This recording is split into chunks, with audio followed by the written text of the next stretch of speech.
अस्सलाम वालेकुम नाज़रीन, पीसी वर्ल्ड न्यूज़ से मैं हूँ रिदा सिंधु। पंजाब हुकूमत ने industries, hotels, restaurants, marriage hall और सिनेमा थिएटर खोलने का उसूली फैसला कर लिया।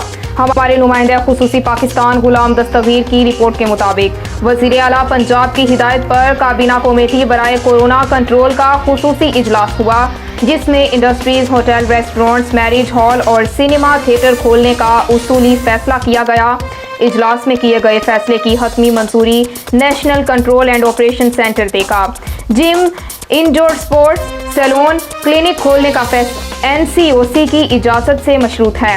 मरी और दीगर सियाहती मकामात खोलने का हतमी फैसला भी NCOC करेगी। इजलास में फैसला किया गया कि पंजाब में कंस्ट्रक्शन इंडस्ट्री से मुतालिका दीगर कारोबार भी खोल दिए जाएंगे। दूसरी जानिब तालीमी इदारे खोलने के लिए काबीना कमेटी बराए कोरोना कंट्रोल का खुसूसी इजलास हुआ, जिसमें ब्रीफिंग के दौरान बताया कि पंजाब में कोरोना केसेस की तादाद 2 से 3% तक है।